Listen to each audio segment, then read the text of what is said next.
5, 4, 3, 2, 1, 0.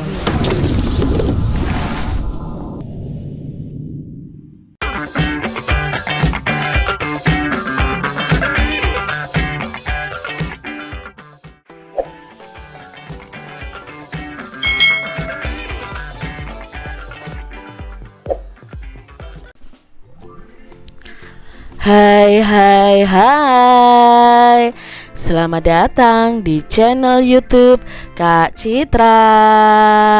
Apa kabar adik-adik semuanya? Kak Citra berharap kalian dalam keadaan yang baik, sehat, dan siap untuk belajar ya. Hari ini kita akan belajar bersama-sama untuk mata pelajaran tematik kelas 4. Kita belajar di tema 8 nih, daerah tempat tinggalku. Subtema 2, keunikan daerah tempat tinggalku, pembelajaran yang keempat. Mari adik-adik kita belajar dengan penuh semangat ya. Adik-adik perhatikan peta berikut ini. Tahukah kamu daerah dengan julukan kota 1000 industri? Nah, daerah dengan julukan kota 1000 industri adalah kota Tangerang yang ada di Provinsi Banten. Nah, apa keunikan dari kota Tangerang? Mari kita cari tahu bersama-sama.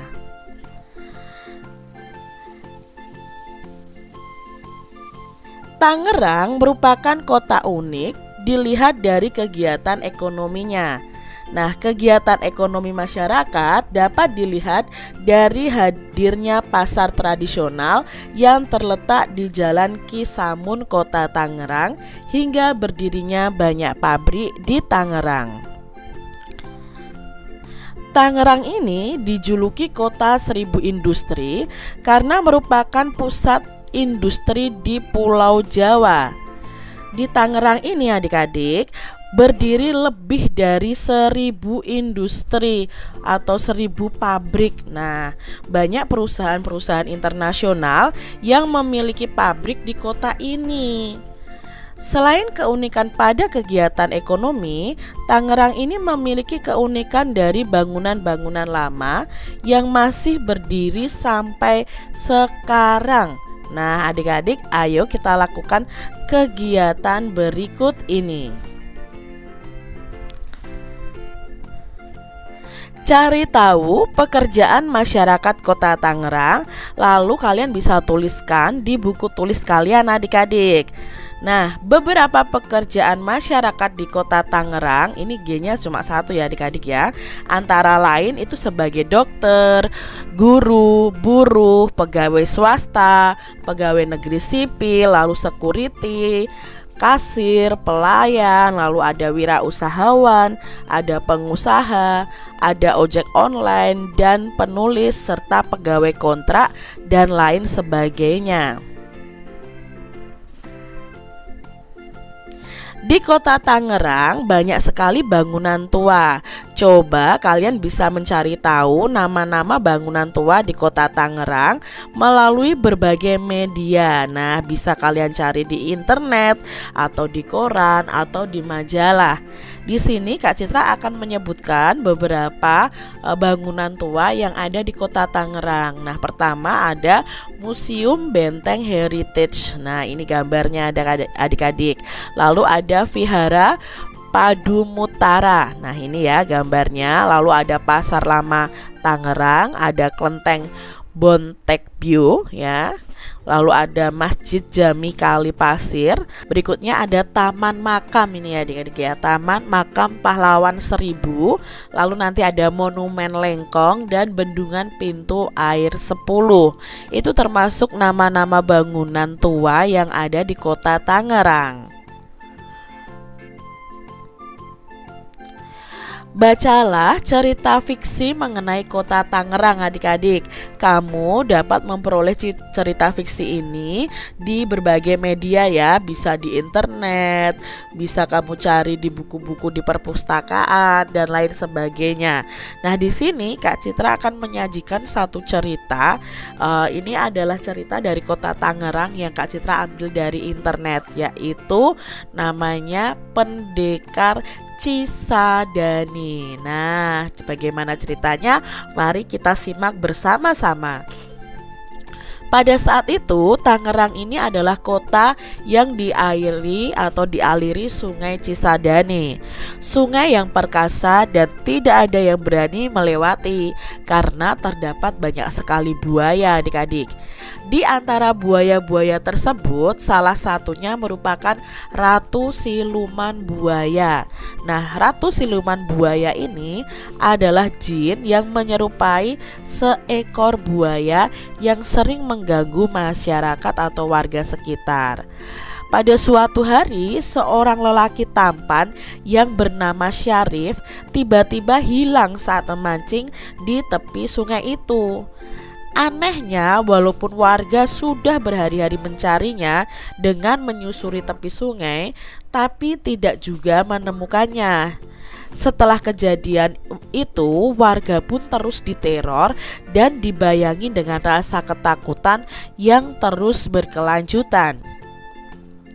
Selama itu pula, kabar burung tersebut sampai kepada seorang pemuda yang baik dan mempunyai kekuatan yang luar biasa, adik-adik.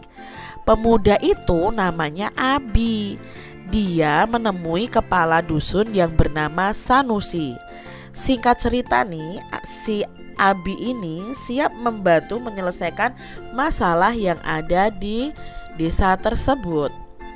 Dengan semangat dan tekad yang kuat, Abi langsung menuju ke tepian sungai. Kemudian tanpa sengaja, ia bertemu dengan seorang perempuan yang cantik nan ayu. Nah, perempuan itu sedang duduk di pinggiran sungai. Abi merasa iba kepadanya dan menghampiri perempuan itu. Abi tahu perempuan tersebut itu sebenarnya adalah jelmaan dari Ratu Siluman Buaya. Abi pun berhati-hati dalam menghadapi siluman itu. Ia terus berpikir dan mencari cara agar dapat mengetahui tempat persembunyiannya. Sedangkan perempuan itu terus membujuk rayu Abi agar dapat menyelam ke dasar sungai. Dengan rasa percaya akan sesuatu yang melindunginya, Abi lalu menyelam dan tiba-tiba ia tak sadarkan diri. Di sebuah tempat di dasar sungai, Abi tersadar dari pingsannya. Abi bangkit dari tidurnya, kemudian betapa terkejutnya ketika ia menyadari bahwa dirinya itu dalam sebuah penjara. Abi tidak sendiri.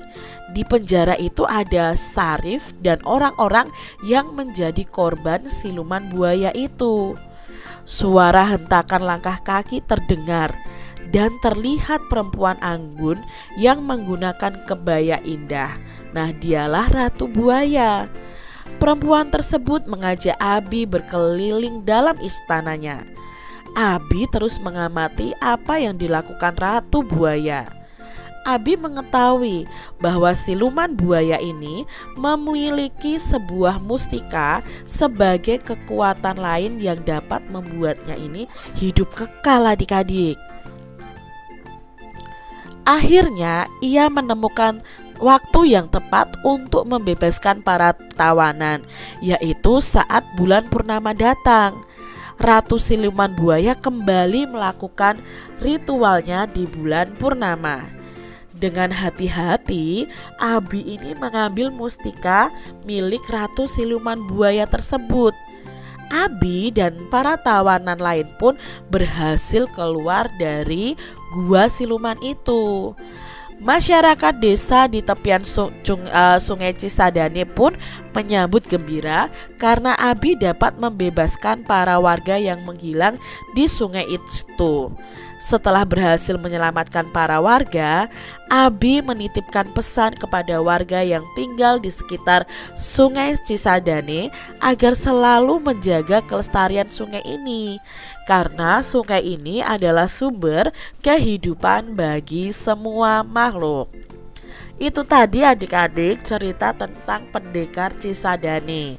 Nah, Menceritakan tentang apa cerita fiksi yang kamu baca tadi? Nah, cerita fiksi tadi bercerita tentang perjuangan Abi yang membebaskan warga sekitar Sungai Cisadane dari Ratu Siluman Buaya, ya, siluman buaya. Lalu berikutnya, adakah tokoh dalam teks yang kamu baca? Lalu jika ada, nama tokohnya dan perannya itu apa? Nah, ada ya adik-adik ya. Tadi tokoh utamanya adalah si Abi dan Ratu Siluman Buaya. Nah, tokoh tambahannya siapa? Tokoh tambahannya adalah Sarif, lalu Sanusi, dan warga sekitar Sungai Cisadane.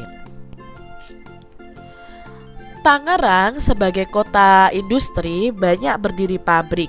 Di antaranya ada pabrik sepatu dan pabrik ban adik-adik.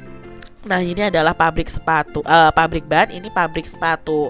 Ya, ini berada di kota Tangerang. Siapa saja yang bekerja di pabrik ban dan siapa saja yang bekerja di pabrik sepatu? Apakah ada pekerja yang sama pada kedua pabrik tersebut? Nah, di sini pada gambar kedua terlihat sebagian besar buruh yang bekerja pada pabrik sepatu adalah perempuan adik-adik. Namun di sana juga terlihat ada beberapa pekerja laki-laki. Pada gambar yang pertama terlihat bahwa pekerja di pabrik ban itu didominasi oleh laki-laki. Kesamaan pada kedua gambar adalah adanya pekerja laki-laki pada kedua pabrik tersebut. Nah, industri adalah suatu usaha atau kegiatan pengolahan bahan mentah atau barang setengah jadi menjadi barang jadi adik-adik. Nah, barang hasil industri ini memiliki nilai tambah untuk mendapatkan keuntungan. Nah, adik-adik, adakah di sekitar tempat tinggalmu industri penghasil barang atau benda? Jika ada, kalian bisa sebutkan nama industri yang dijalankan, lalu siapa pekerjanya dan pekerjaannya ya adik-adik ya. Lalu tuliskan pada buku kalian masing-masing. Di suatu tempat kerja, seringkali kita jumpai banyak pekerja dengan berbagai spesialisasinya. Sebagai contoh di rumah sakit. Di rumah sakit itu ada dokter, ada perawat, ada ahli gizi, satpam, sopir, dan juru masak. Demikian juga spesialisasi pekerjaan di sekolah. Dan di sekolah itu ada guru, petugas perpustakaan, satpam, tukang kebun, dan orang yang membersihkan sekolah. Pekerja dan pekerjaan pada suatu tempat kerja tentu beragam. Bukan hanya pekerja dan pekerjaan, siswa di sekolah itu tentu juga beragam adik-adik. Ada siswa yang suka berolahraga, ada yang suka menari, suka pelajaran sains atau IPA, ada yang suka menggambar, ada yang suka membaca, dan masih banyak lagi. Nah, setiap siswa itu mempunyai karakter yang berbeda juga. Ada yang mungkin pemalu, ada yang pendiam, ada yang pemberani, dan masih banyak lagi. Nah, keragaman siswa pada suatu sekolah hendaknya disikapi dengan positif. Jadi kalian walaupun beragam tetap harus rukun, tetap harus saling menghormati dan menghargai adik-adik. Apa manfaat dari keragaman karakteristik di sekolah bagi dirimu? Apa nih adik-adik manfaatnya bagi kalian?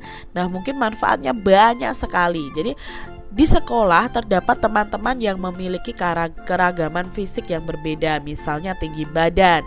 Nah, apabila kita tidak dapat mengambil benda di tempat yang tinggi, kita itu dapat meminta bantuan teman yang lebih tinggi daripada kita. Selain itu, apabila kita memiliki teman yang berasal dari daerah lain, kita akan kaya dengan pengetahuan adik-adik. Kita dapat mengetahui informasi tentang daerah asal teman kita, misalnya saja tentang adat istiadatnya, keunikan daerahnya, makanan khasnya, dan bahasa daerahnya. Jadi adik-adik, dengan segala keragaman karakteristik yang ada, kita itu akan saling melengkapi ya. Dari segala sesuatunya itu akan saling melengkapi satu dengan yang lainnya. Bagaimana sikapmu terhadap temanmu yang pendiam, adik-adik? Nah, sikapmu terhadap temanmu yang pendiam seharusnya kamu mendekatinya, mengajaknya bermain ya, mengajaknya ngobrol, berbicara, tidak malah menjauhinya, adik-adik. Bagaimana sikapmu terhadap teman yang berbeda agama? Nah, untuk teman yang berbeda agama ya sama, kalian harus menghargai dan menghormati teman tersebut. Misalnya dengan mempersilahkan dia beribadah sesuai ajaran agamanya. Tetap berteman dengan mereka yang berbeda agama, saling menghormati, saling menghargai. Itu harus kalian junjung tinggi, adik-adik, walaupun ada perbedaan. Bagaimana sikapmu terhadap teman yang berasal dari daerah lain? Nah, untuk yang berasal dari daerah lain ya sama ya. Kita harus menjalin pertemanan dan bermain dengan mereka. Memiliki teman dari daerah lain itu akan memperkaya kita dengan segala pengetahuan tentang daerah tersebut. Jadi tetap jaga kerukunan kalian ya adik-adik.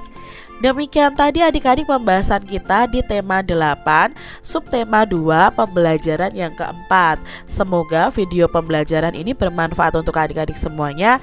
Dan sampai jumpa lagi di video pembelajaran Kak Citra selanjutnya. Tuhan memberkati. Jangan lupa tekan tombol subscribe, lalu tekan loncengnya, tekan juga tombol like, lalu share ke media sosial kalian. Jangan lupa untuk ikuti media sosial Kak Citra. Terima kasih.